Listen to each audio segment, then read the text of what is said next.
ये कहानी उन साक्ष्यों पर आधारित है जो मत्ती, मरकुस, लूका और यूहन्ना रचित सुसमाचार में यीशु के जीवन के बारे में लिखी गई है। यह मरियम मगदलिनी के द्वारा वर्णित की गई है, जिसे शास्त्रों में यीशु की एक अनुयायी बताया गया है।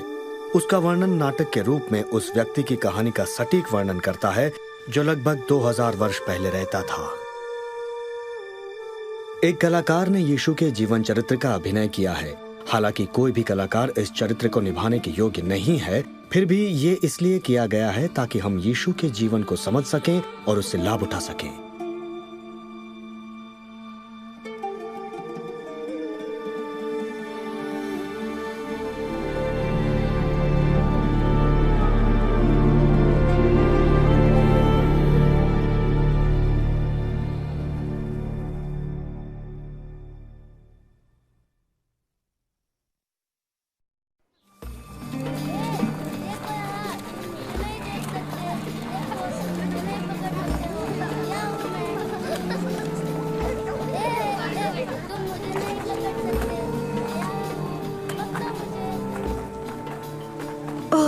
देखो, परमेश्वर हर शाम को कितनी खूबसूरत बनाते हैं।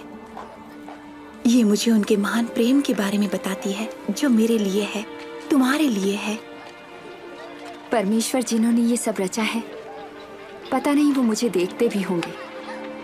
जानना तो दूर की बात है। परमेश्वर शायद किसी पवित्र व्यक्ति को ही प्यार करेंगे, लेकिन मुझ जैसी को नहीं। रिवका, अगर तुम मेरे साथ उन 3 सालों तक रहती जिनमें उन्होंने हमें सिखाया। वो गुरु यीशु। सफीरा, क्या हमें उनके बारे में बताओगी? हाँ, हमें अपनी कहानी सुनाओ ना। जरूर सुनाऊंगी। आओ।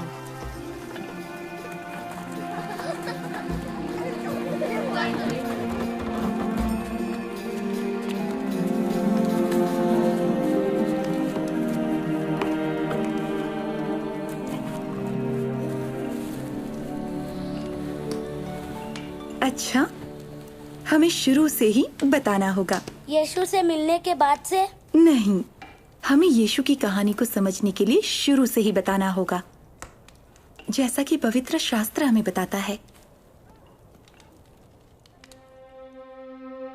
आरंभ में परमेश्वर ने पृथ्वी और इसके सारे पेड़ पौधों, पशुओं, पक्षियों और समुद्र में रहने वाले प्राणियों की रचना की।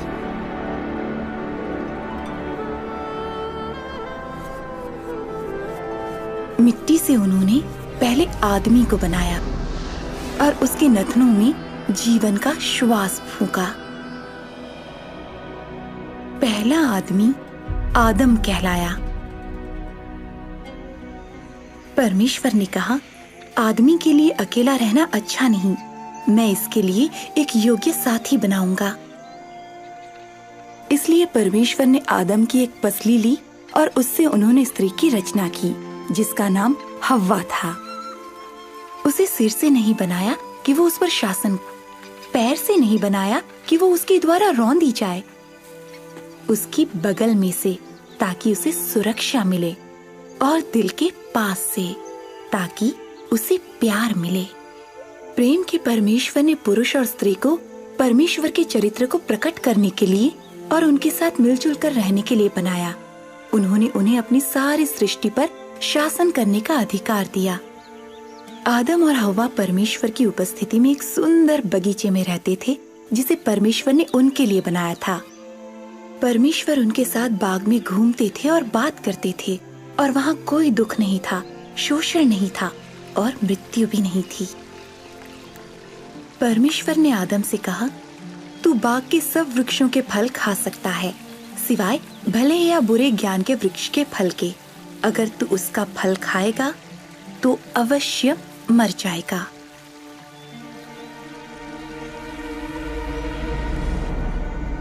लेकिन एक दिन शैतान ने हव्वा को बहकाया।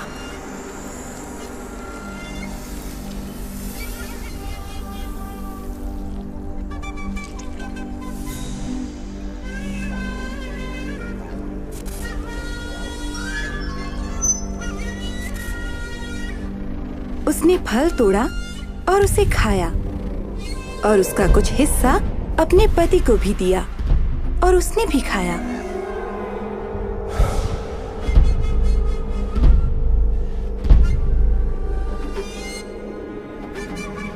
आदम और हव्वा की आज्ञा तोड़ने के शर्मनाक काम से बगीचे की शांति भंग हो गई। स्त्री पुरुष के बीच का मेल और परमेश्वर और उनके बीच का मेल भी खत्म हो गया। आदमी को एक पीड़ादायक जीवन जीने का श्राप मिला और स्त्री को संतान उत्पन्न करते समय की पीड़ा सहने का और पति द्वारा शासित होने का श्राप मिला। लेकिन परमेश्वर ने एक वादा भी किया कि एक दिन स्त्री का वंश, उसकी अपनी संतान, सर्प का सिर कुचलेगी।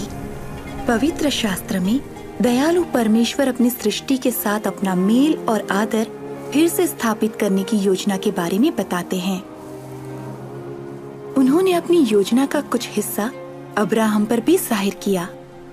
अब्राहम ने परमेश्वर पर भरोसा किया और उनका आदर किया, और परमेश्वर ने अब्राहम को आशीष दी और उसके द्वारा सारे राष्ट्रों के लोगों को भी आशीष दी।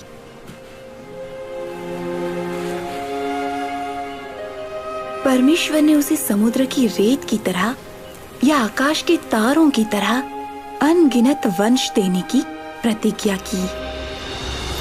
अब्राहम ने परमेश्वर पर विश्वास किया, इसलिए परमेश्वर ने उसे अपना एक धर्मी दास होने का दर्जा दिया और उसे परमेश्वर का मित्र कहा।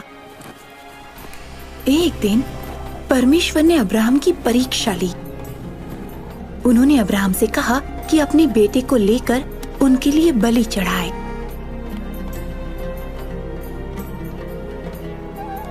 अब्राहम जानता था कि परमेश्वर ने उसे इस पुत्र के द्वारा बहुत बड़ा वंश देने की प्रतिज्ञा की है और इसके द्वारा सारी जातियों को आशीष देंगे। उसने फिर भी विश्वास किया और उनकी आज्ञा मानी। परमेश्वर ने पुकारा, अब्राहम, अब मैं जान गया हूँ कि तू मेरी आज्ञा मानता है। तूने अपने प्रिय पुत्र को भी मेरी खातिर नहीं रख छोड़ा। अब्राहम ने अपने पास एक मेढ़ा देखा, सो अब्राहम ने परमेश्वर के लिए उसे अपने बेटे के बदले बलि चढ़ाया। परमेश्वर ने अब्राहम को उसके पुत्र के बदले जो मेढ़ा दिया था, वो परमेश्वर की आने वाली महान योजना की एक झलक थी। ये योजना थी पाप के श्राप को और मृत्यु को नष्ट करने की और पुरुष और स्त्री का परमेश्वर के साथ मधुर संबंध पुनर्स्थापित करने की। पवित्र शास्त्र एक आने वाले के बारे में बताता है। वो समस्त संसार के पापों के लिए एक अंतिम बलिदान होगा। भविष्यवक्ताओं ने इस व्यक्ति को मसीह नाम दिया। उनका आना संसार के लिए एक बड़ी आशीष होगा। वो एक उद्धारकर्ता, भविष्यवक्ता और राजा होंगे। यशायाह ने बताया कि मसीह जब आएंगे तो क्या करेंगे।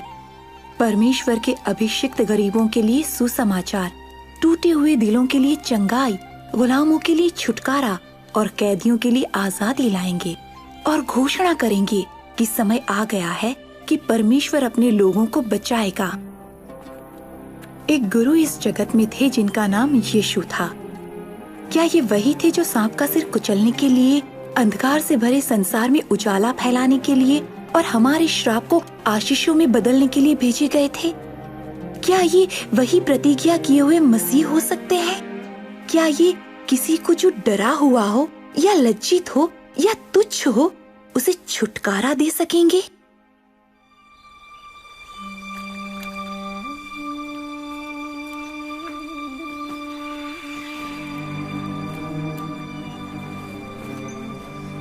नासरत में एक युवती रहती थी जिसका विवाह यूसुफ नाम के व्यक्ति के साथ होना तय था। उसका नाम मरियम था।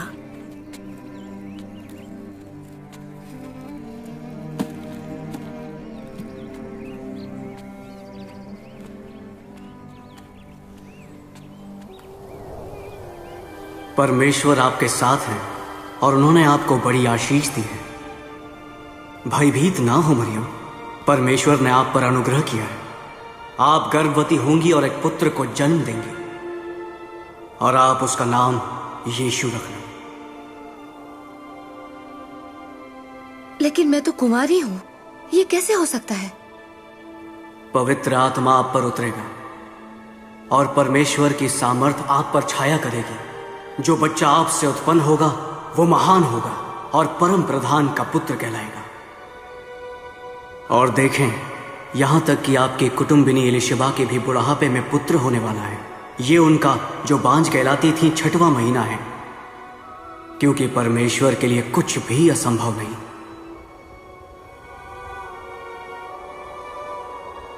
मैं परमेश्वर की दासी हूं। जैसा आपने कहा वैसा ही मेरे लिए हो।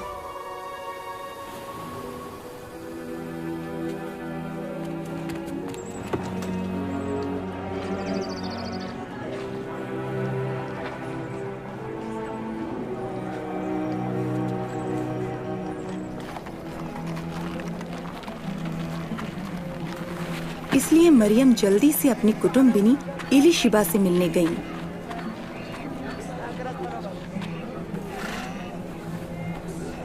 एलीशिबा, मरियम, बहन मरियम।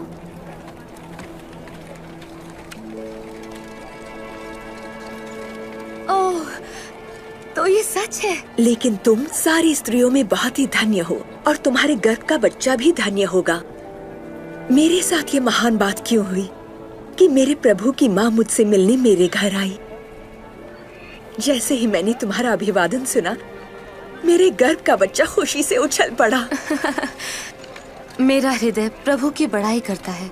मेरे प्राण मेरे मुक्तिदाता परमेश्वर के कारण आनंदित है, क्योंकि उन्होंने अपनी दासी को स्मरण किया है। अब से सारे लोग मुझे धन्य कहेंगे।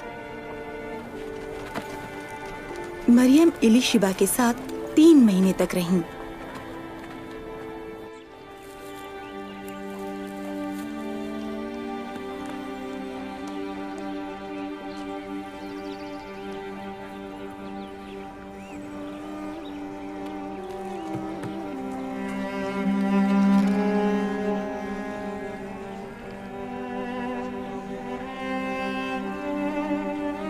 जब यूसुफ को पता चला कि उसकी होने वाली पत्नी गर्भवती है, तो उसने उसे चुपके से त्याग देने का विचार किया।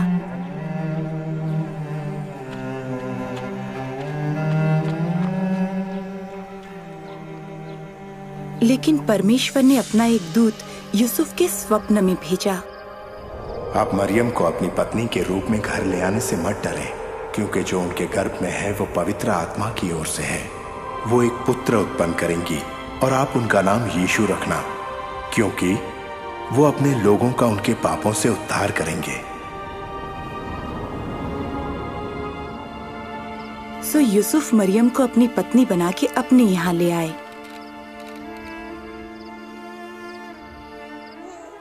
यीशु का जन्म बेथलेहम में ऐसी जगह पर हुआ जहाँ जानवर रखे जाते थे, क्योंकि यूसुफ और मरियम के लिए उनके रिश्तेदारों के यहाँ भी जगह नहीं थी। और स्वर्गदूतों के एक दल ने यीशु के जन्म की घोषणा की।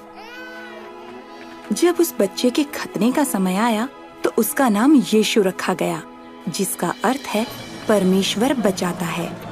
और मरियम और यूसुफ बच्चे को प्रभु को समर्पित करने के लिए आराधनालय में ले आए। वहाँ शमौन नाम का एक भविष्यवक्ता उन्हें मिला। ये बच्चा परमेश्वर का चुना हुआ है, बहुतों के गिरने और उठने के लिए, परमेश्वर का चिन्ह होने के लिए, जिसके विरोध में बातें की जाएंगी। इससे बहुतों के भेद प्रकट होंगे और दुख एक तेज तलवार की तरह तेरे हृदय को छेद देगा।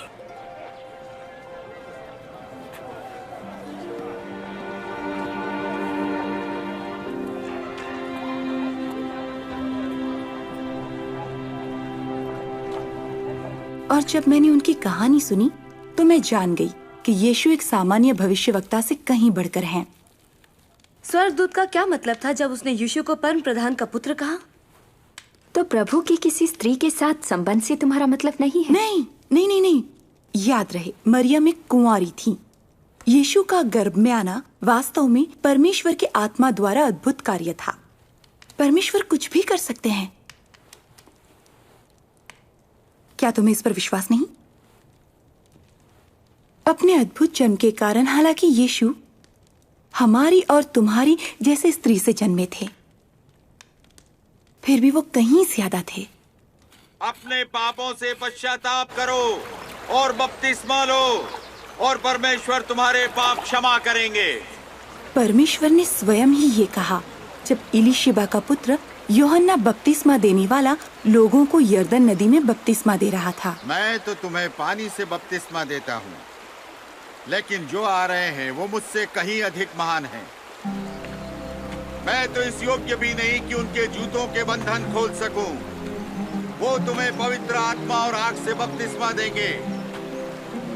उनका सूप उसके हाथ में है, ताकि गेहूं को भूसी से अलग कर अपने रखते में रख सके।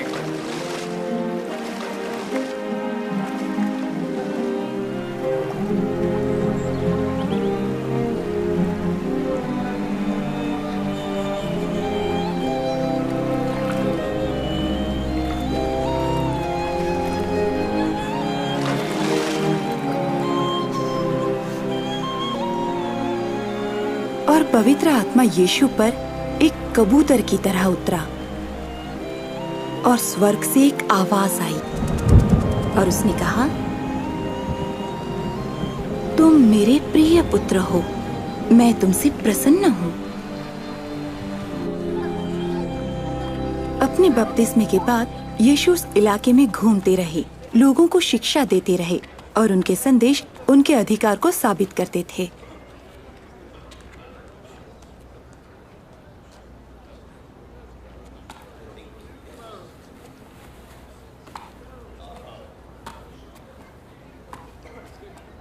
क्या ये मरियम का पुत्र नहीं है? हाँ वही है। चुप रहो।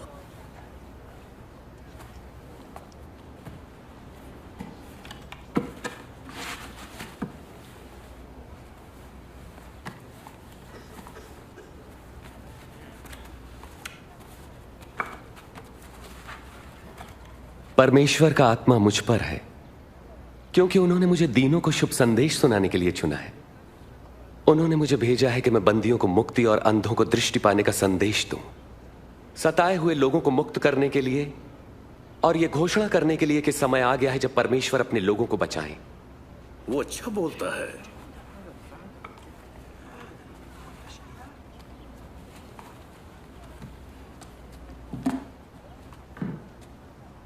धर्मशास्त्र का यह लेख आज पूरा हुआ, जैसा तुमने अभी सुना। क्या परमेश्वर का वचन सच्चा ठहरा?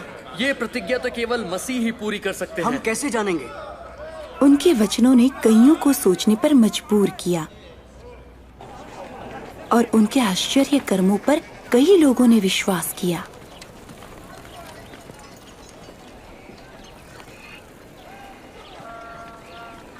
ये वही है। वो बाज नहीं आएगी।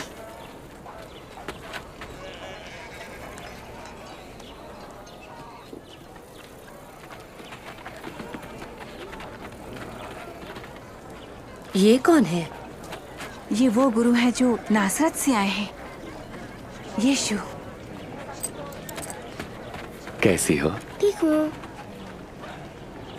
वापस जाओ, तुम्हारा यहाँ कोई काम नहीं है।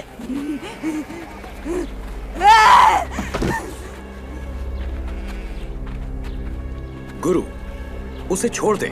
आप उसे देखकर अपने आप को अशुद्ध ना करें। मरियम, तुम हमसे क्या चाहते हो नासरत के यीशु? हम जानते हैं कि तुम कौन हो, परमेश्वर के पवित्र। चुप रहो।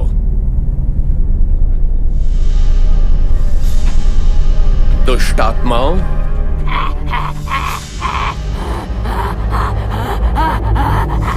इस औरत में से निकल जाओ। वो मर गई। उसने उसे मार डाला। क्या वो उसे छूने जा रहे हैं? नहीं, एक पवित्र पुरुष को ऐसा काम नहीं करना चाहिए। मरियम, अब्राहम की बेटी,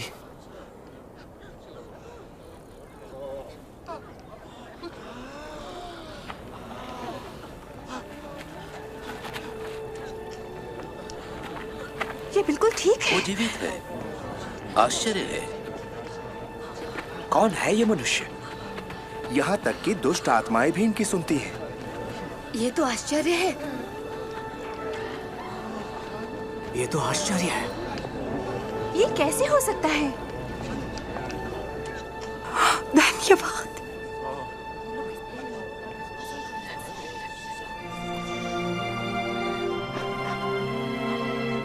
धन्यवाद।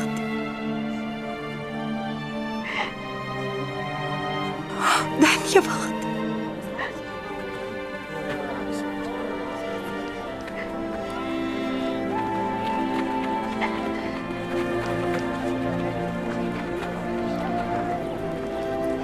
उस दिन के बाद से मैं उनकी अनुयायी बन गई। मैं वो करना चाहती थी जो परमेश्वर को अच्छा लगे।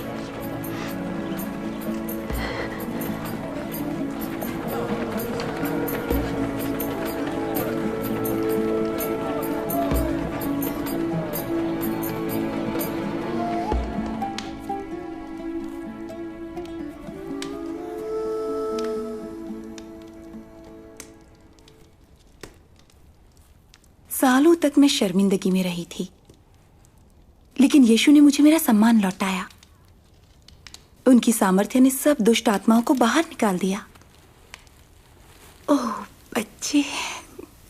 सफीरा। दीना, तुमने यीशु की शिक्षा को सुना और उनके आश्चर्य कर्मों को देखा। हाँ। तब तो तुम्हें पता ही होगा कि मैंने क्यों उनके लिए सब कुछ छोड़ दिया। और मैं ही अकेली नहीं थी, उनके चेले भी थे। शिमोन पतरस, बरतुल्मे,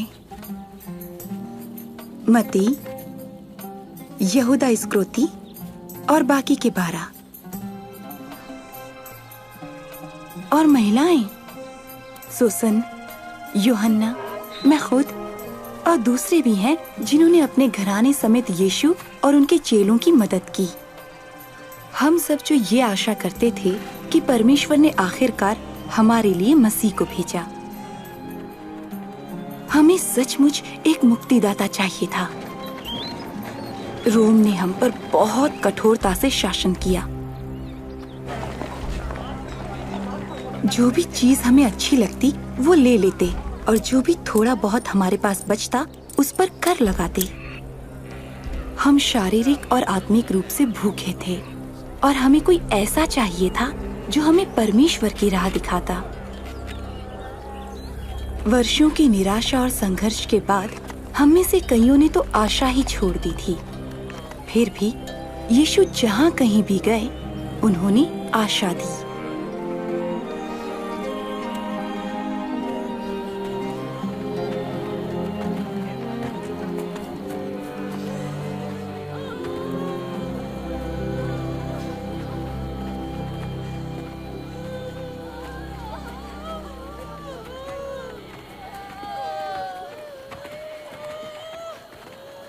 वो कौन है?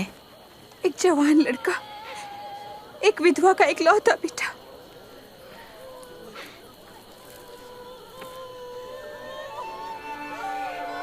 हे जवान, उठ।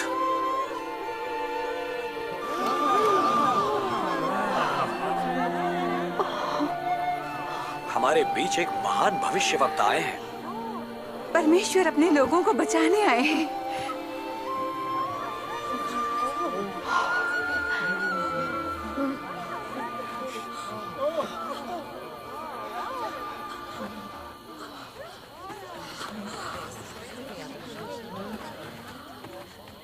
धन्य हो तुम जो दीन हो, परमेश्वर का राज्य तुम्हारा है। धन्य हो तुम जो भूखे हो, क्योंकि तुम तृप्त किए जाओगे। धन्य हो तुम जो रोते हो, तुम हर्षित होगे। धन्य हो तुम जब लोग धिक्कारें, नकारें और अपमानित करें और मेरे कारण तुम्हें बुरा कहें। जब ऐसा हो तो तुम आनंदित और मगन होना, क्योंकि तुम्हारे लिए स्वर्ग में बड़ा प्रतिफल है। उनके पूर्वजों ने भी भविष्यवक्ताओं के साथ ऐसा ही किया। 16, 17, 18, 19, 20। बस मेरे पास मतलब है तुम्हारा? तुम्हारे पास इतना ही है? हाय तुम पर जो अब धनी हो, तुमने आराम का जीवन बिता लिया।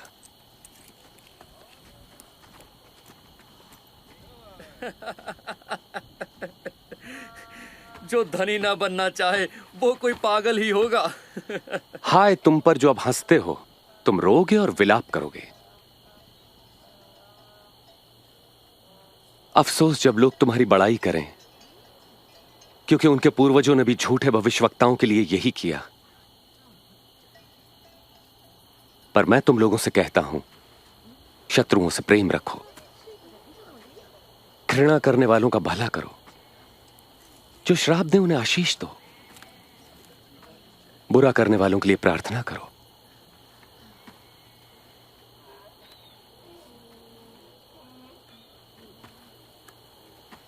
तुम्हारे एक गाल पर कोई थप्पड़ मारे तो उसकी ओर दूसरा भी फेर दो।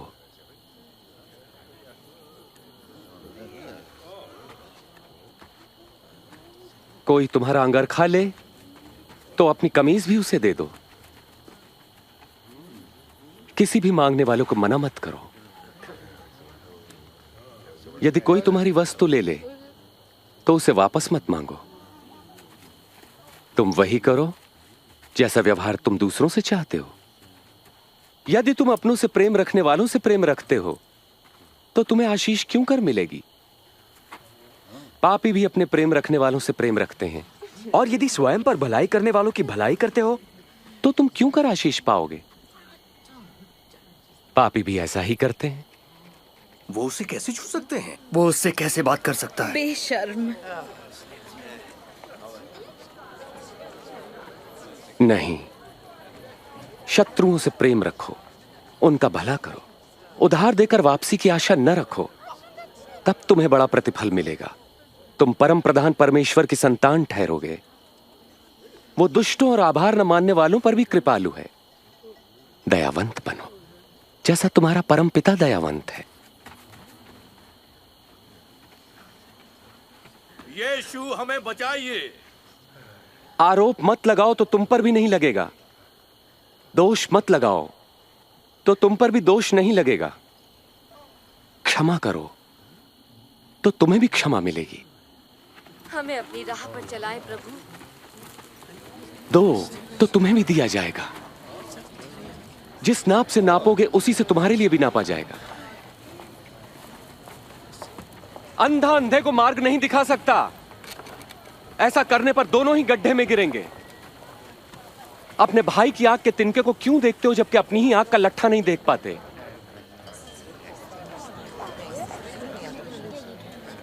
हे गुरु, हमें राह दिखाएं। प्रभु, हमें आपकी आवश्यकता है। धन्य है वो माता जिन्होंने आपको जन्म दिया और पाला। पर वे कितने धन्य हैं जो परमेश्वर का वचन सुनते और मानते हैं।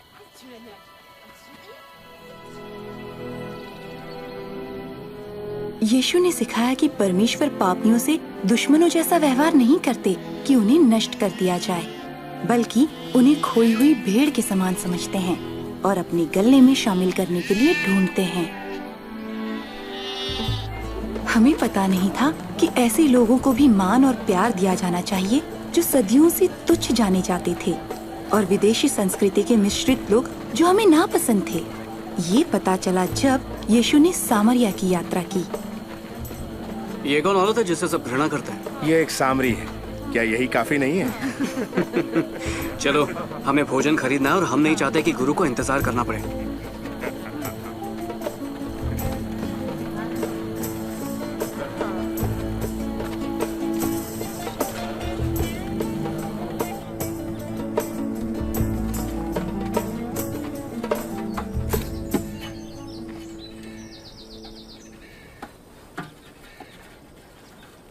मुझे पानी पिलाओगी? तुम एक यहूदी हो, मैं एक सामरी औरत हूँ। तुम मुझसे पानी कैसे मांग सकते हो? अगर तू जानती कि परमेश्वर क्या दे सकते हैं और जो तुझसे पानी मांग रहा है वो कौन है, तो उससे मांगती तो वो तुझे जीवन का जल देता। लेकिन तुम्हारे पास गहरे कुएं से पानी निकालने के लिए कुछ भी नहीं है। तुम पानी कहाँ से लाओगे? हमारे पूर्वज याकूब ने हमें ये कुआं दिया था। उसने, उसकी संतानों ने, उसकी भेड़ बकरियों ने इससे पिया। तुम याकूब से बड़े होने का दावा तो नहीं कर रहे हो ना? जो कोई ये जल पिएगा वो फिर प्यासा होगा, लेकिन जो जल मैं दूंगा उसे पीकर वो फिर कभी प्यासा न रहेगा। जो जल मैं दूंगा वो उसमें एक सोता बन जाएगा जो अनंत जीवन के लिए उमड़ता रहेगा। तो मुझे भी वो पानी दो कि मैं फिर कभी प्यासी ना रहूं और ना फिर मुझे यहाँ पानी भरने आना पड़े।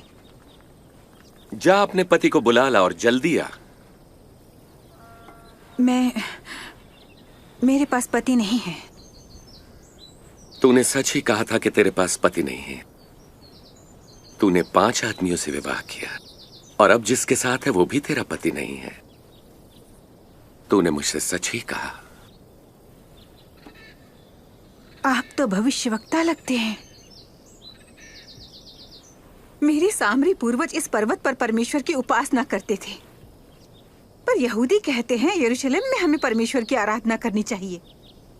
मेरा विश्वास कर, वो समय आता है कि तुम परमेश्वर की आराधना न तो इस पर्वत पर करोगे और ना ही यरूशलेम में। तुम सामरी वाकई नहीं जानते कि तुम किसकी आराधना करते हो, लेकिन वो समय आ रहा है, बल्कि आ ही चुका है, जब परमेश्वर के आत्मा के सामर्थ्य से लोग पिता की आराधना आत्मा और सच्चाई से करेंगे, जैसा कि प्रभु चाहते हैं। परमेश्वर आत्मा है और सिर्फ उनके आत्मा के सामर्थ्य से ही लोग उनकी सच्ची आराधना कर सकते हैं। ये है वो औरत। वे उससे क्या बातें कर रहे हैं? क्या वे जानते हैं वो कौन है? मैं जानती हूँ कि मसीह जरूर आएंगे, और जब वो आएंगे तो वो हमें पूरी बात बताएंगे। मैं वही हूं।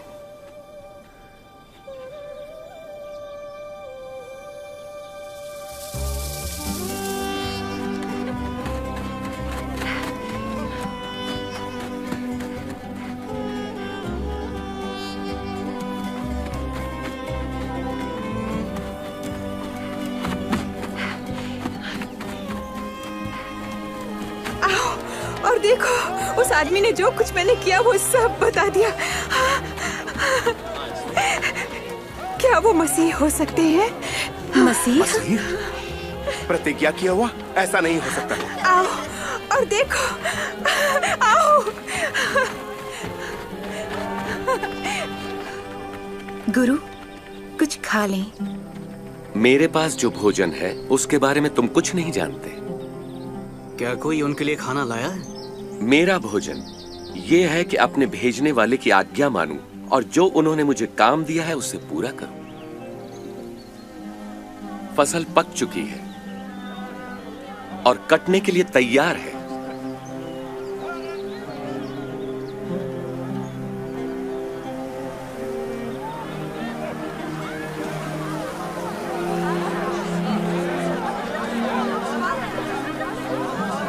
देखो कितने लोग आ रहे हैं। सामरियों के लिए भी कोई शुभ समाचार है?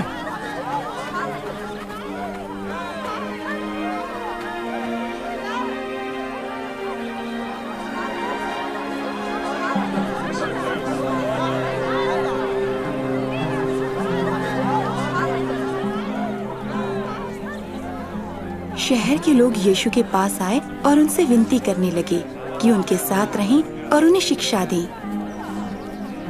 हम वहाँ 2 दिन रहे और बहुत से सामरियों ने उन पर विश्वास किया। मांगो तो तुम्हें दिया जाएगा, ढूंढो तो तुम पाओगे, खटखटाओ तो तुम्हारे लिए द्वार खोला जाएगा।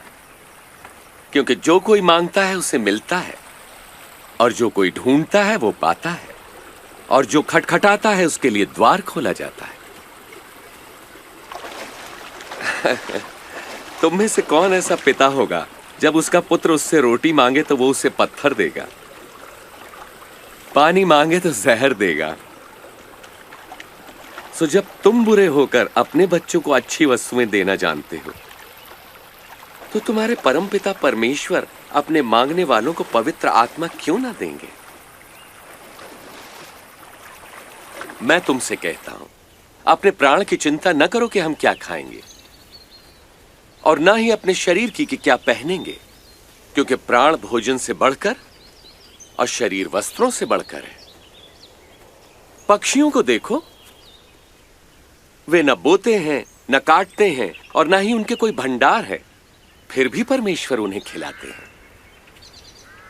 और तुम तो पक्षियों की तुलना में कहीं बढ़कर हो। तुम में से कौन चिंता करके अपनी आयु बढ़ा सकता है? जब तुम ये छोटा सा काम नहीं कर सकते तो फिर बाकी की चिंता क्यों करते हो? इन फूलों को देखो, ये कैसे बढ़ते हैं। ये किसी तरह का परिश्रम नहीं करते। राजा सुलेमान इनमें एक के समान सुंदर वस्त्र न पहन सका। यदि परमेश्वर मैदान की घास को सजाते हैं जो आज है और कल आग में झोंकी जाएगी, तो निश्चय ही वे तुम्हें भी वस्त्र पहनाएंगे। हे अल्पविश्वासियों, हमारे विश्वास को और बढ़ाएं। यदि तुम्हारा विश्वास राई के दाने के भी बराबर हो तो तुम इस पेड़ से कहो कि जड़ से उखड़कर समुद्र में जा पड़, तो वो तुम्हारा कहा मान लेता।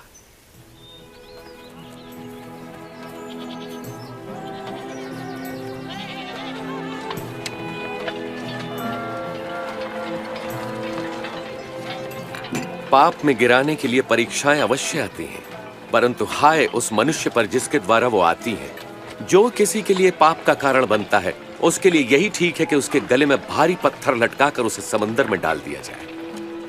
परमेश्वर का राज्य किसके समान है? ये कुछ ऐसा है जैसे किसी मनुष्य ने राई का एक दाना अपने खेत में बो दिया और उसका पौधा बड़ा होकर ऐसा पेड़ हो जाता है कि पक्षी आकर उसकी डालियों पर बसेरा करते हैं। मुझे नहीं पता वो किस बारे में बात कर रहा है। चुंगी लेने वालों और पापियों के साथ क्यों खाता पीता है? पापी? स्वस्थ लोगों को वैद्य की आवश्यकता नहीं होती, परंतु रोगियों को है। जो बहिष्कृत है, मैं उनको पश्चाताप का संदेश देने आया हूं, सम्मानितों को नहीं।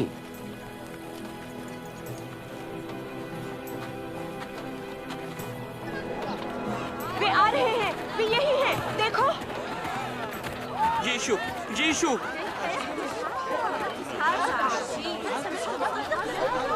मैं आपसे विनती करता हूँ, मेरी इकलौती बेटी को बचा लें। प्रभु दया करें।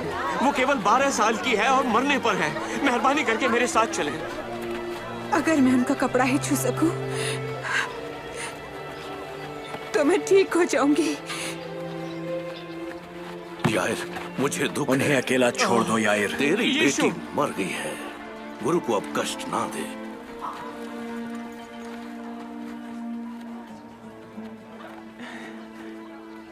डरो नहीं, विश्वास रखो, वो ठीक हो जाएगी।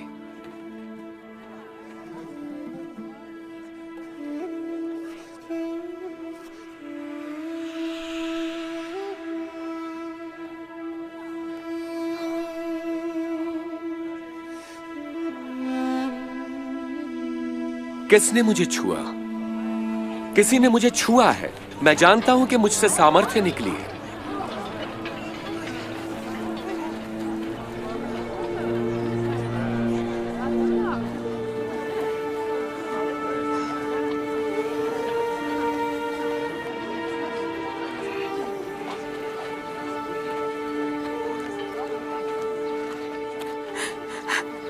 ये मैं हूं जिसने आपको छुआ है।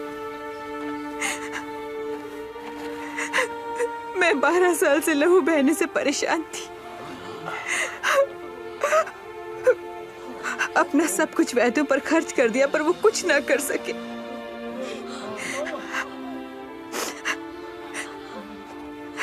लेकिन जब मेरी उंगलियों ने आपके दामन को छुआ, मैं चंगी हो गई।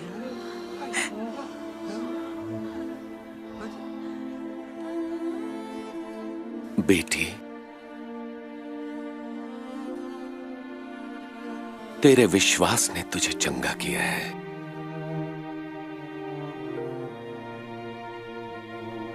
शांति से जा।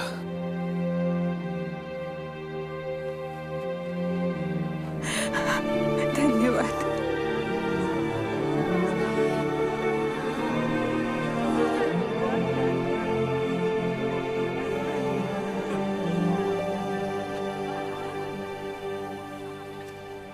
उन्होंने उसे बेटी कहा? हाँ, जो हमारे नियम के अनुसार 12 सालों से अशुद्ध थी। उन्होंने उसकी शर्मिंदगी देखी और उसे इज्जत दी। मैं नहीं जानती कि किससे उसे चंगाई मिली, यीशु की सामर्थ्य से या उनकी दया से।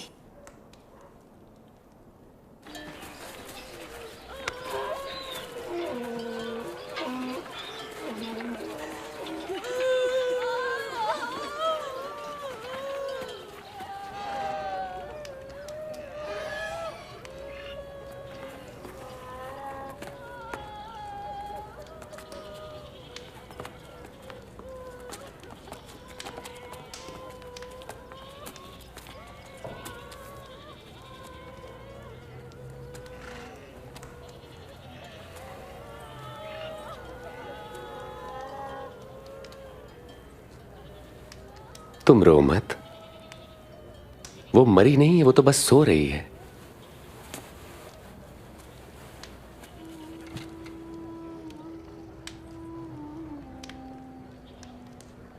बेटी उठो।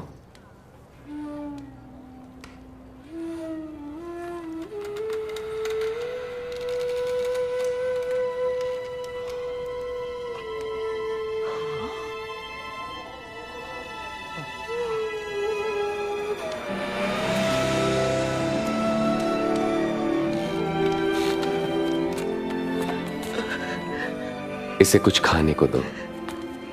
ध्यान रहे, यहां जो हुआ है किसी से न कहना।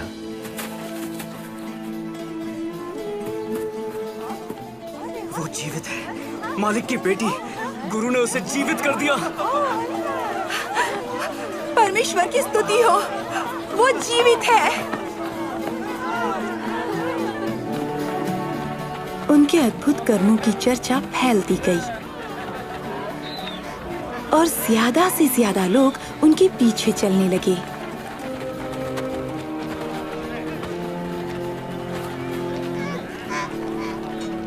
स्वामी, लोगों को भेज दें ताकि वे आसपास के गांवों में जाकर अपने लिए भोजन और ठहरने की जगह ढूंढ सकें। ये एक सुनसान जगह है।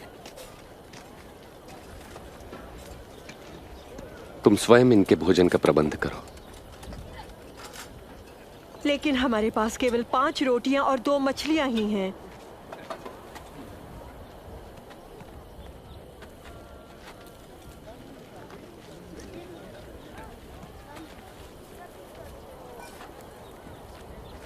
धन्य हैं आप प्रभु परमेश्वर, सृष्टि के मालिक, जो धरती पर अन्न उपजाते हैं।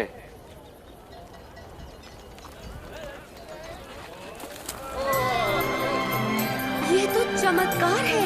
विश्वास नहीं होता। हम खाते रहे जब तक कि हमारा पेट नहीं भरा, और जो बच गया उसे जमा करने पर 12 टोकरे भर गए।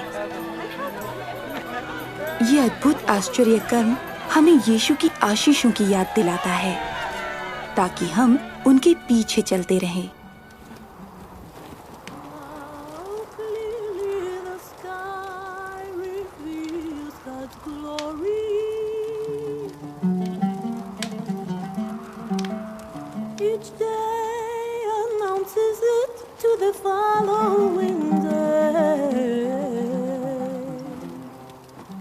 क्या तुम में से कोई मेरे साथ आएगा? मैं आपके पीछे चलूंगा गुरुजी, पर पहले मैं जाकर अपने घर वालों से विदा ले लूं। जो कोई अपना हाथ हल पर रखकर पीछे देखता, वो परमेश्वर के राज्य के योग्य नहीं। यदि कोई मेरे साथ चलना चाहता है तो वो स्वयं से इनकार करे और प्रतिदिन अपना क्रूस उठाकर मेरे पीछे हो ले। क्योंकि जो कोई अपने प्राण बचाना चाहेगा वो उसे खोएगा, और जो कोई मेरे लिए अपने प्राण खोएगा वो उसे बचाएगा। यदि मनुष्य सारे जगत को प्राप्त कर अपने प्राण खो दे तो क्या लाभ? जो कोई मुझसे और मेरी शिक्षाओं से लजाता है, तो मैं भी अपनी और पिता की व स्वर्गदूतों की महिमा सहित जब आऊंगा तो उस मनुष्य से लजाऊंगा।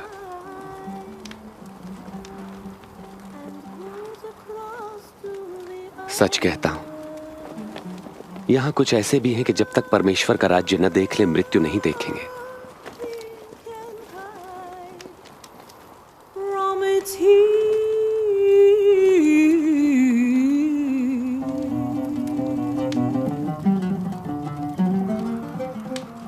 ऐ मेरे लोगों, भयभीत ना हो। परम पिता की यह इच्छा है कि तुम्हें राज्य दें। अपना सब कुछ बेचकर पैसा गरीबों को दान कर दो और ऐसे बटुए बनाओ जो फटते नहीं। स्वर्ग में धन इकट्ठा करो जहां वो घटता नहीं, क्योंकि कोई चोर वहां नहीं पहुंच सकता, न ही कीड़ा उसे नष्ट कर सकता है। जहां तुम्हारा धन होगा वहीं तुम्हारा मन भी लगेगा।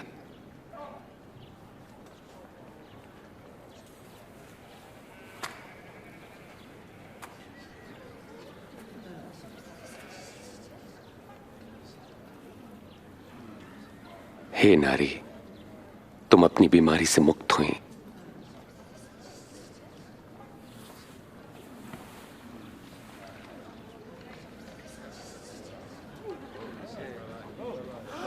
देखो, देखो वो चंगी हो गई। ये तो चमत्कार है। देखो वो चंगी हो गई। आओ देखो। एक और चमत्कार। प्रभु की महिमा हो। 18 साल। परमेश्वर आपको सुखी रखें गुरुजी। 6 दिन हैं जिनमें हम काम कर सकते हैं, इसलिए उनमें से किसी दिन आकर चंगे हो जाना, लेकिन विश्राम के दिन नहीं। अरे कपटियों, क्या विश्राम के दिन तुम में से हर कोई अपने गधे या बैल को खोलकर उन्हें पानी पिलाने नहीं ले जाता? और यहां पर यह स्त्री जो अब्राहम के वंश से है, जो 18 वर्ष तक शैतान के बंधन में थी, क्या विश्राम के दिन उसे मुक्त करना उचित न था?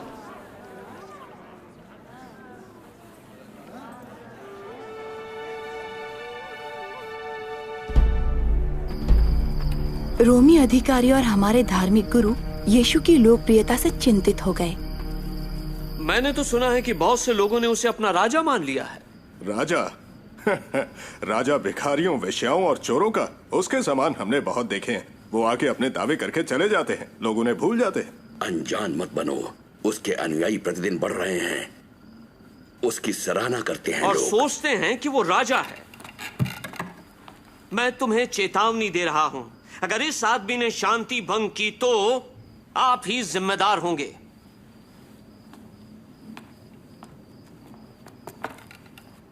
शायद ये सही कहते, हमें गलीली का सामना करना होगा।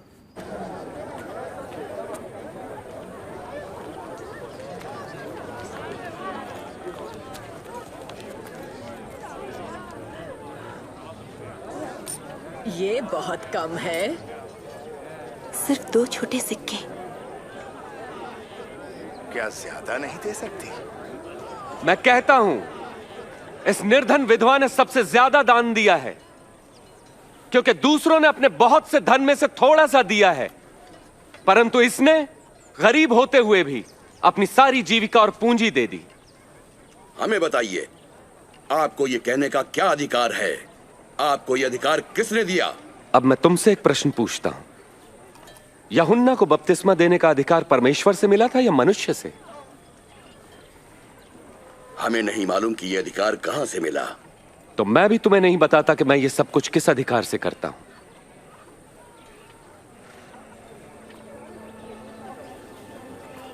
वो यीशु की दया को पहचानने या जानने के बजाय उन पर इल्जाम लगाने का बहाना ढूंढने लगे।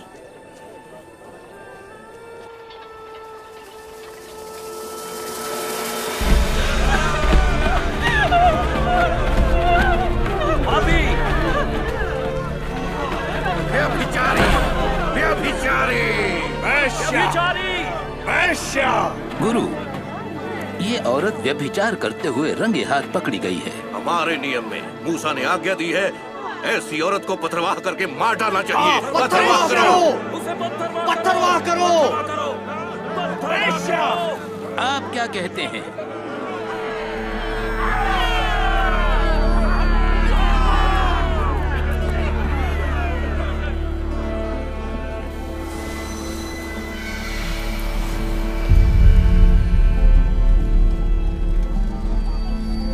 गुरु, हमारे पास 2 लोगों की गवाही भी है।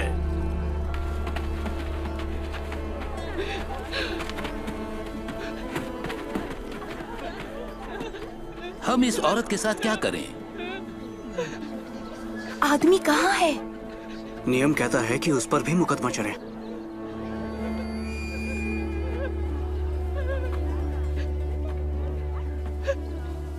तुम में से जिसने कभी कोई पाप न किया हो वही उसे सबसे पहले पत्थर मारे।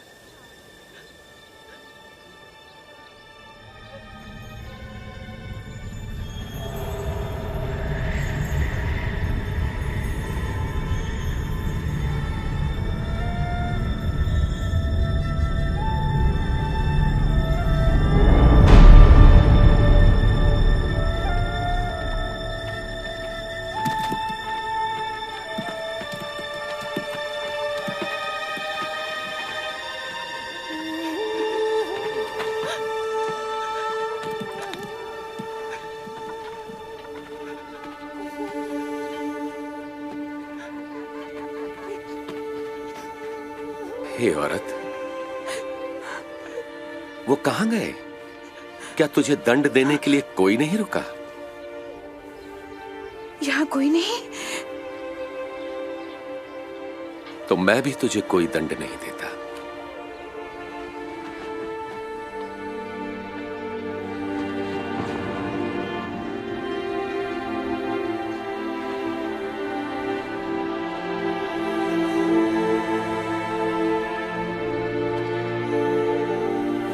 जा और अब फिर कभी पाप मत करना।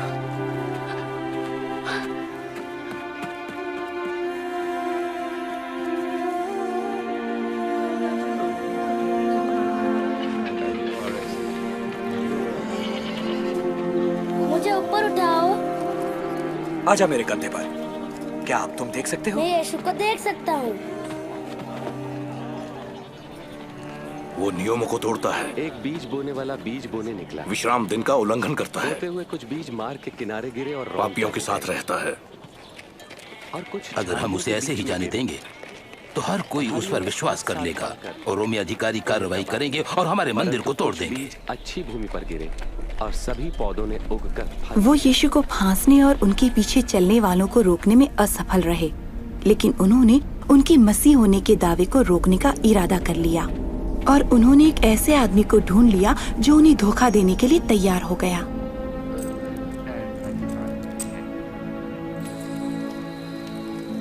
यीशु अक्सर अपने शिष्यों के साथ जैतून पर्वत पर प्रार्थना के लिए जाते थे। उस रात वो बहुत परेशान दिखाई दे रहे थे।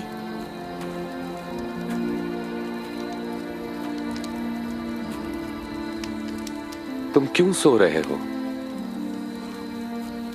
उठो और प्रार्थना करो कि तुम परीक्षा में न पड़ो।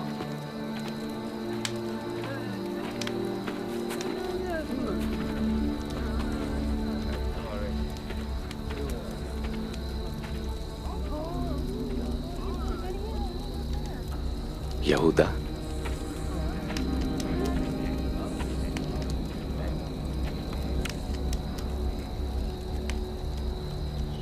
क्या तुम चुंबन लेकर मुझे पकड़वा रहे हो?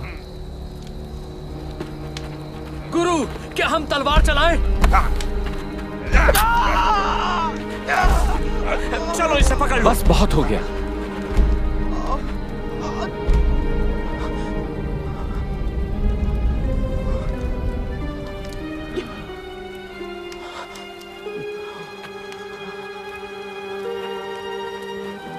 मुझे डाकू समझकर तुम तलवारें और लाठियां लेकर आए हो। मैं मंदिर में हर दिन तुम्हारे साथ था, तब तुमने मुझे नहीं पकड़ा। ये तुम्हारे सक्रिय होने की घड़ी है, जबकि अंधकार का साम्राज्य है।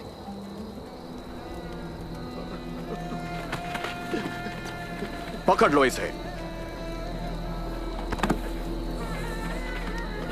उनके ही साथी ने उन्हें धोखा दिया। उनके अपने ही एक शिष्य ने, जिसे हम सब जानते थे और भरोसा करते थे। इस पे निगरानी रखो। उस रात पहरेदारों ने उनका मजाक उड़ाया और उन्हें मारा। तुझे किसने मारा? बता जरा। भविष्यवाणी कर, अब कौन तुझे मारेगा? बस करो, ये सब बंद करो। इसे सभा के सामने लाओ।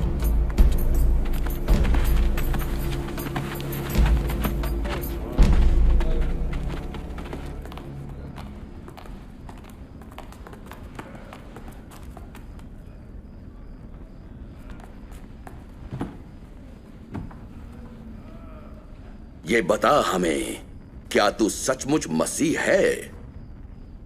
यदि मैं बताऊंगा तो तुम विश्वास न करोगे। यदि मैं तुमसे प्रश्न पूछूं तब तुम उत्तर न दे सकोगे। लेकिन अब से मैं निश्चय ही सर्वशक्तिमान परमेश्वर के दाहिनी ओर बैठूंगा। तो तू क्या परमेश्वर का पुत्र है? हां, मैं हूं। उसने परमेश्वर की निंदा की है। तुम लोगों ने परमेश्वर की निंदा सुनी। हमने खुद अपने कानों से उसे कहते सुना है। वो दोषी है और उसे मृत्युदंड मिलना ही चाहिए। हम इसे पिलातुस के पास ले जाएंगे। हाँ, ले जाओ इसे। इसलिए वो उन्हें रोमी शासक पुन्तियुस पिलातुस के पास ले गए। एक निर्दयी शासक पिलातुस, जो हजारों को क्रूस पर चढ़ाने के लिए जिम्मेदार था। और तुम लोग मुझसे इतनी सुबह सुबह क्या चाहते हो? हमने इस आदमी को लोगों को बहकाते पकड़ा है। इसने मंदिर के बाजार में खलबली मचा दी। हमने उसे दोषी पाया।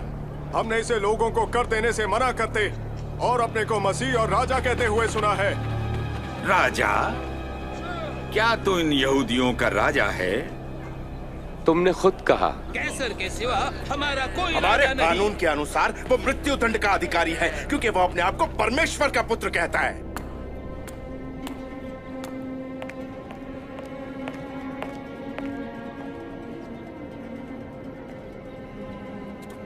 इस आदमी ने मृत्यु के दंड के योग्य कुछ नहीं किया।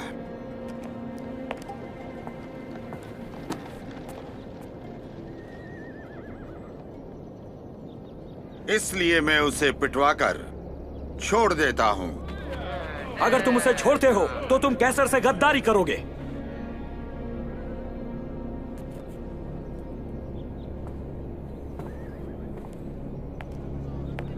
उसे क्रूस पर चढ़ाओ। उसे क्रूस पर चढ़ा दो। तुम उसे कोड़े मारो। जो कोई अपने आप को राजा कहता है वो कैसर से बगावत करता है। तुम किसका इंतजार कर रहे हो पिलातुस? ले जाओ इसे, मार डालो, क्रूस पर चढ़ा दो। उन्होंने कुछ भी गलत काम नहीं किया।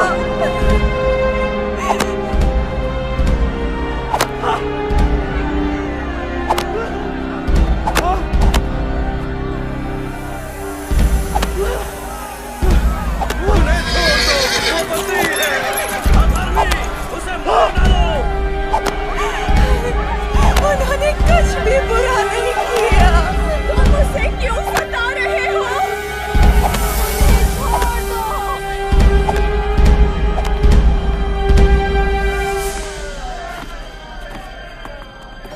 उसे क्रूस पर चढ़ाओ।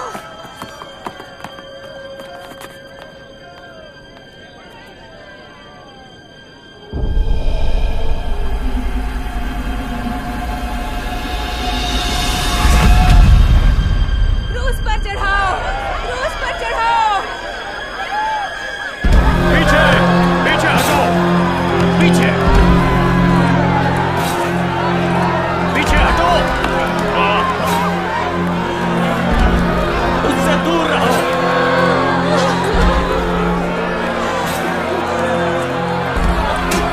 पीछे हटो। पीछे पीछे हटो। तुम पीछे हटो। रास्ता दो। अलग हटो। तुम रास्ते से अलग हो। चलो जब मैं कहता हूं। उठो। तुम क्या नाम है तुम्हारा? शिमोन कुरेनी हुजूर। मेरे साथ चलो। काट दो रस्सी।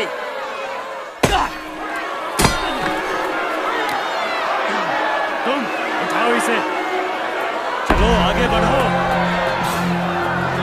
पीछे छोड़ो उसे। छोड़ो उसे।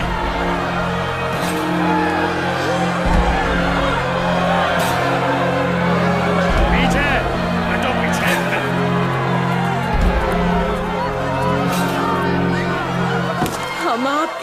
रोते हैं प्रभु, पी लीजिए इसे। हाँ, पी ले प्रभु।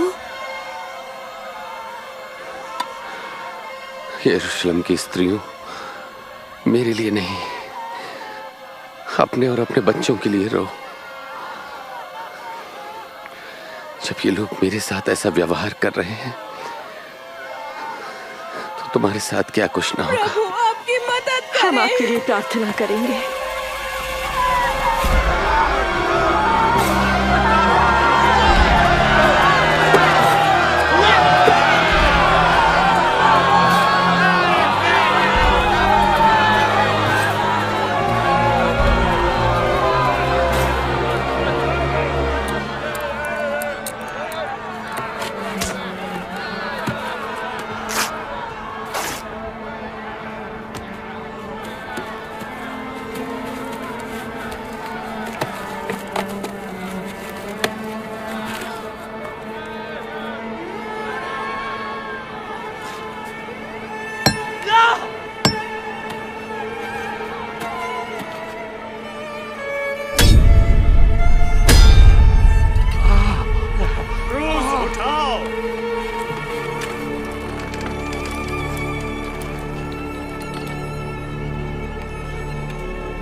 हे पिता, इन्हें क्षमा कर,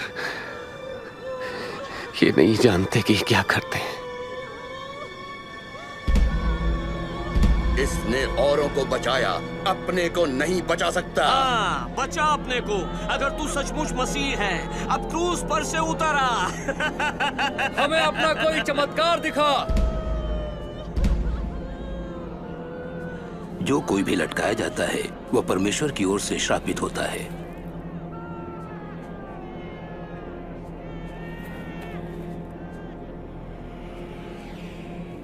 और दुख तेज तलवार की तरह मेरा हृदय छेद देगा।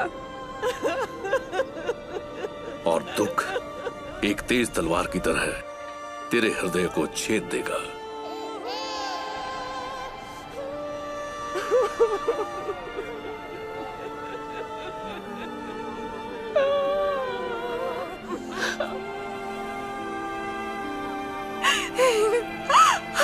लेकिन क्यों?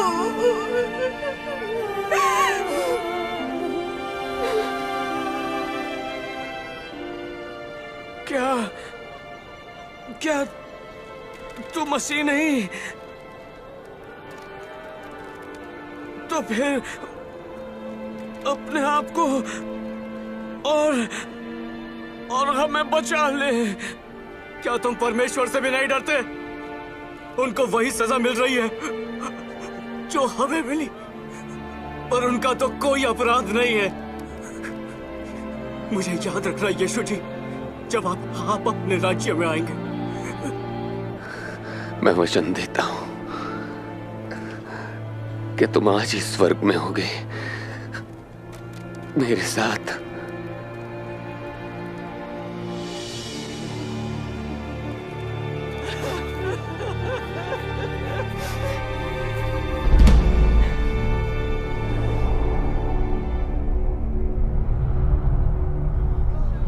और दोपहर से लगभग 3 घंटे तक सारे देश में अंधकार छाया रहा।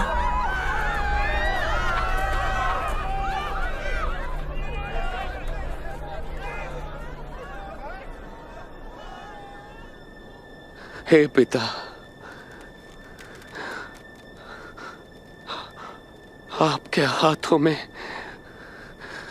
मैं अपनी आत्मा सौंपता हूं।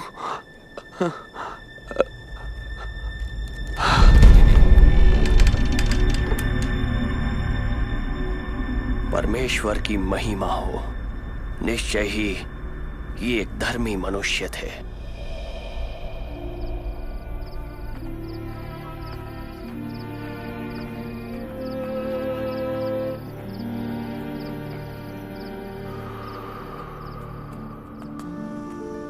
धार्मिक सभा के एक सदस्य अमृतिया के यूसुफ ने, जो इस कार्य से सहमत नहीं था, जाकर पिलातुस से अनुमति ली कि प्रभु यीशु के मृत शरीर को विश्राम के दिन से पहले ही कब्र में रखा जा सके।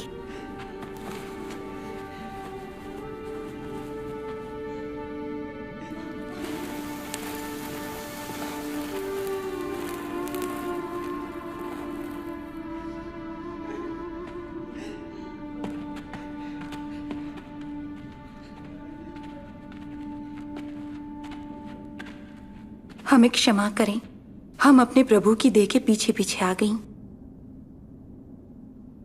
सभी आ सकते हैं, लेकिन चलो, विश्राम दिन शुरू होने वाला है।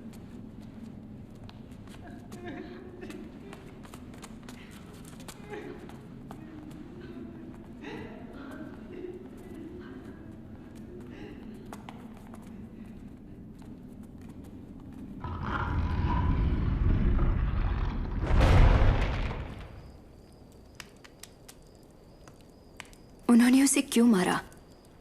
अगर वो परमेश्वर की ओर से थे, तो उन्होंने उन्हें खुद को क्यों मारने दिया? मैंने ये सारे प्रश्न पूछे। यीशु के पास दुष्ट आत्माओं के ऊपर अधिकार था, यहाँ तक कि मुर्दे भी उनकी सुनते थे। क्या वो ये सब रोक नहीं सकते थे? मैं 3 साल तक उनके पीछे चलती रही कि शायद यही वो प्रतिज्ञा किए हुए मसीह हों, लेकिन अब तो वो जा चुके थे। अब मैं कहां जाऊं? ये बड़ी दुख भरी कहानी है, लेकिन इसका एक महिमामयी अंत है।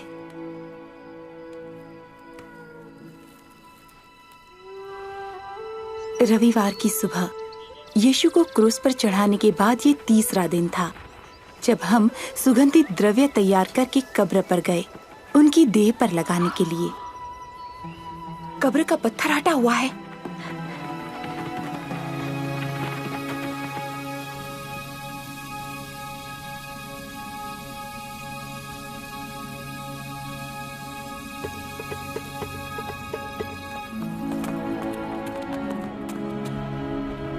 पतरस, याकूब, यूहन्ना, सुनो। वो पत्थर लुढ़का हुआ था। हम अंदर गए, लेकिन हमारे प्रभु जा चुके थे। वो प्रभु को कब्र से निकाल कर ले गए हैं और पता नहीं कहाँ रख दिया है। क्या हमारे प्रभु का शरीर ले गए? जाओ और अपनी आंखों से देखो।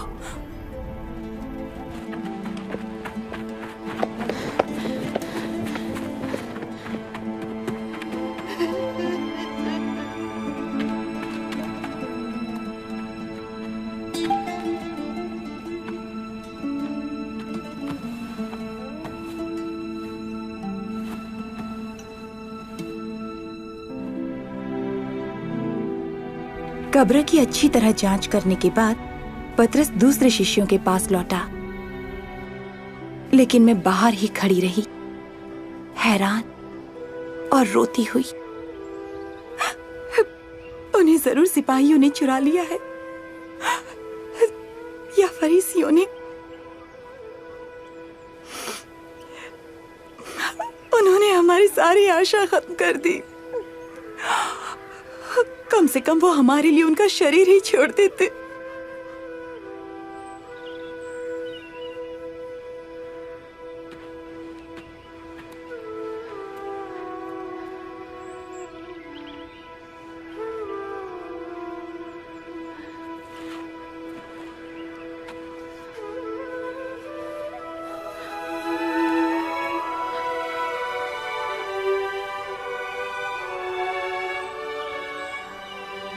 हे नारी, तू रो क्यों रही है?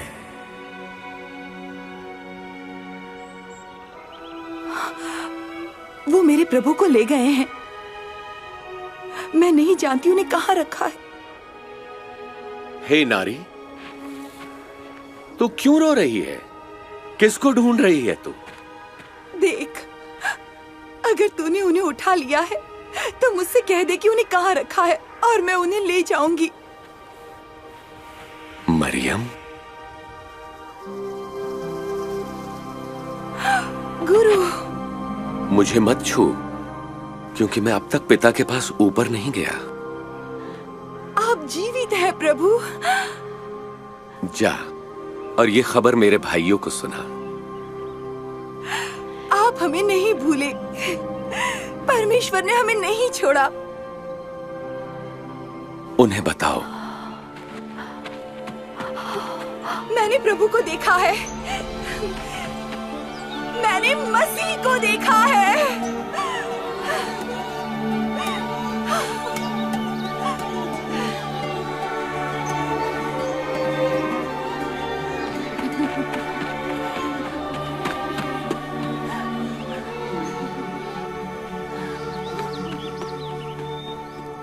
क्या वो जीवित हो गए हैं?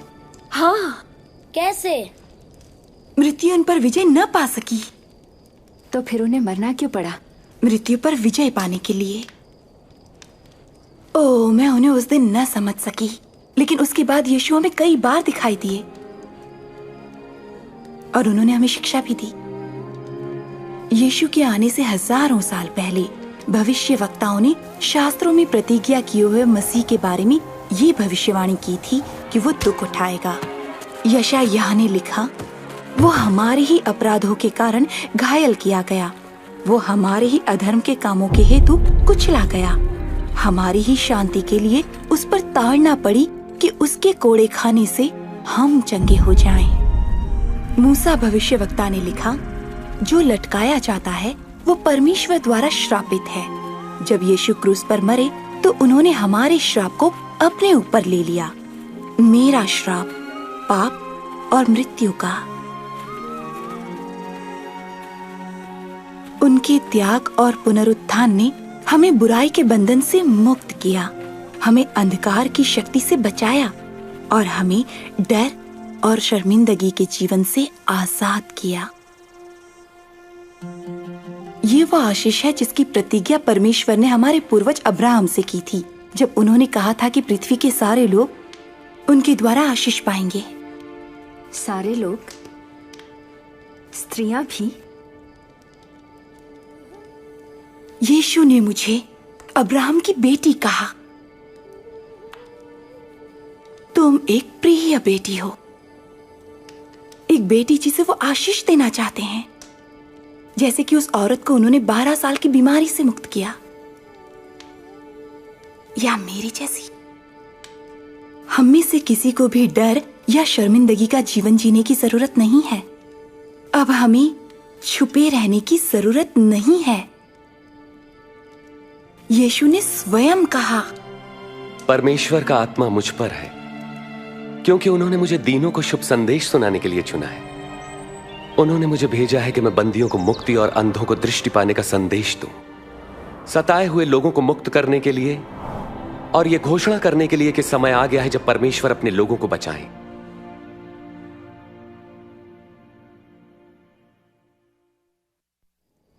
यीशु ने लोगों को छुआ, बीमार महिलाओं को भी जो अशुद्ध समझी जाती थीं, और उन्हें चंगा किया।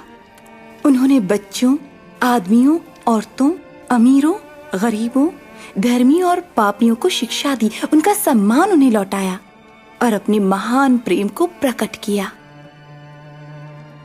उन्होंने लोगों को चंगाई दी, दुष्ट आत्माओं को निकाला, स्त्री, पुरुष और बच्चों को शैतान के बंधन से आजाद किया। इस प्रकार उन्होंने अपना अधिकार दुष्ट और हर प्रकार की आत्मा पर प्रकट किया। यीशु बेटे बेटियों को मृतकों में से वापस ले आए।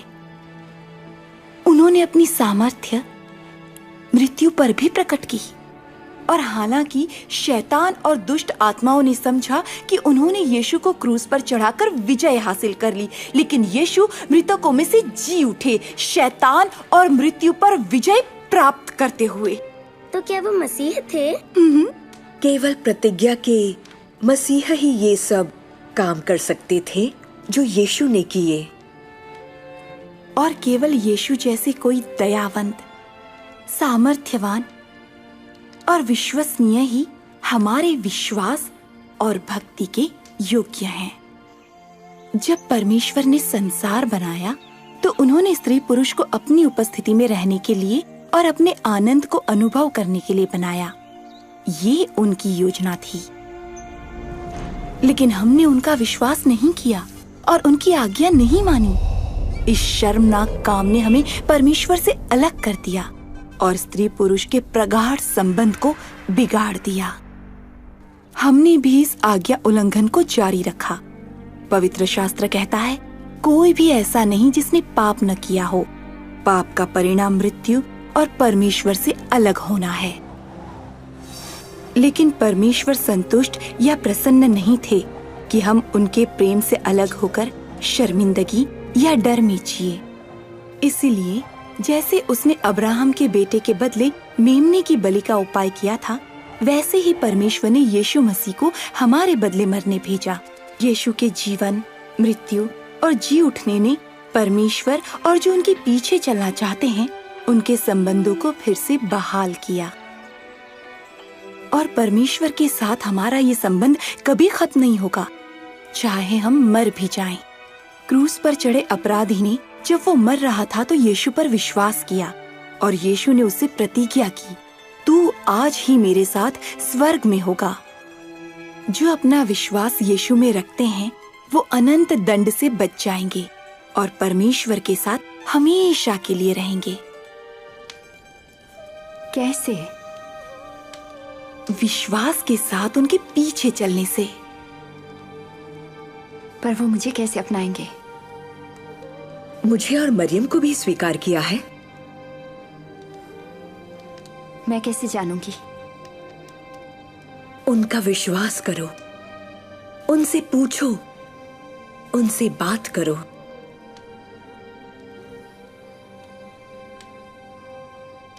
परमेश्वर हमारे स्वर्गीय पिता, आप पवित्र और धर्मी हैं। धन्यवाद आपका कि आप मुझसे प्रेम करते हैं। मैंने आपके विरुद्ध पाप किया है। आपका धन्यवाद कि आपने प्रतिज्ञा किए हुए मसीह को भेजा कि वो शर्मिंदगी और अपराध बोध को नष्ट कर दें। आपका धन्यवाद कि वो मेरे बदले मरे। मैं अपने जीवित उद्धारकर्ता के पीछे चलना चाहता हूँ। धन्यवाद कि आपने मुझे क्षमा किया और मुझे अपना लिया।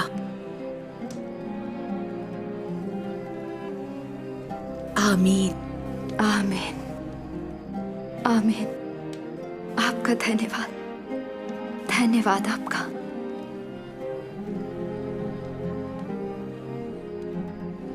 यीशु ने कहा, मेरी भेड़ें मेरी आवाज सुनती हैं, मैं उन्हें जानता हूं, वो मेरे पीछे चलती हैं।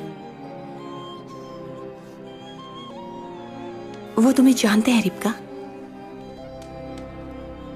और वो तुमसे प्रेम करते हैं। ये एक अनंत संबंध का आरंभ है जो बढ़ता है जैसे जैसे हम उन्हें जानते हैं और उन पर विश्वास करते हैं। हम उनके वचन पर विश्वास करने से बढ़ते हैं। विश्वास द्वारा प्रार्थना करने से, जो उन पर विश्वास करते हैं उनके साथ रहने से, और हम उनके बारे में दूसरों को बताते हैं यीशु की बात को याद करते हुए। परमेश्वर तुम्हारी रक्षा करें और आशीष दें। स्वर्ग और पृथ्वी का सारा अधिकार मुझे दिया गया है, इसलिए जाकर सब जातियों के लोगों को शिष्य बनाओ और उन्हें पिता, पुत्र और पवित्र आत्मा के नाम से बपतिस्मा दो, और उन्हें सब बातें जो मैंने तुम्हें आज्ञा दी हैं मानना सिखाओ।